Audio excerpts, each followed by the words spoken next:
முடிச்சு என்னையா காசு காசு காசு பணம் கடப்போங்க நீங்களும் உங்க காசு என்னையா கோடி கோடியா சேர்த்து வச்சு எங்கயா கொண்டு போறீங்க?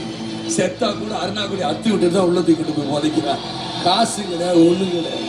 விஜயகாந்த் இப்படி எல்லாம் மிரட்டுன்னு நினைச்சா தோல்வி அவங்களுக்கு தான் தவிர எனக்கு கிடையாது. உங்களை மாதிரி நான் காசுக்கு ஆசைப்பட்டு லஞ்சம் வாங்கணும், பெரிய ஓனர்களை பார்க்கணும், பெரிய அதிபர்களை இப்பயே பார்க்கணும் பயம். எனக்கு அந்த பயம் இல்லை. மக்கள்கிட்ட நேரடியாக சொல்லுங்க, எந்த காசு இல்லை. அவன் கோடி கோடியா செலவிடும். நீங்க ஓட்டு போடுறீங்கன்னா ஓட்டு போடலையா சொல்லுங்க. ஏன்டா காசு இப்படிதான் வரப்போற பாராளுமன்ற பத்திரிகையாளர் நண்பர்கள் எல்லாம் கேட்கிறாங்க, ஏன் சார் உங்களுக்கு காசு வேணுமே?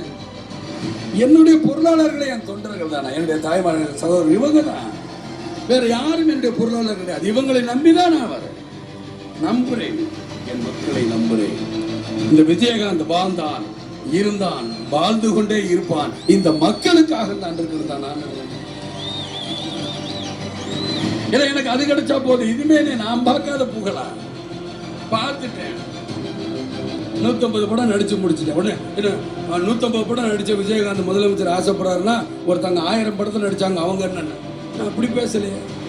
நான் வாழ்ந்துட்டேங்கிறதா சொல்ல 150 படம் நடிச்சுட்டேன், பாட்டு பாடிட்டேன், வசனம் பேசிட்டேன்.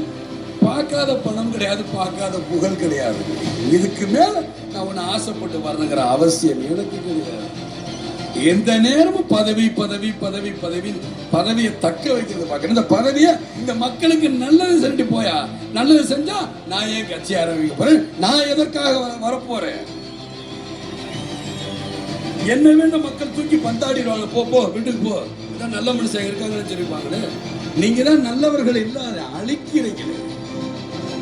இன்னைக்கு கரண்ட் இருக்கா? கிடையாது. விவசாயிகளுக்கு என்ன சொல்லி தினந்தோறும் விவசாயி சாகணும். விவசாயத்துக்கு என்ன சொல்லி ஒன்றும் கிடையாது. கடனை கட்டாங்க, கடனை கட்ட. அந்த கடனில் பார்த்தா பாதி திமுக அதிமுக தான் கடனை கிடைச்சிருக்காங்க தவிர உண்மையான விவசாயிகளுக்கு கடன் போயிருக்கா? கிடையாது.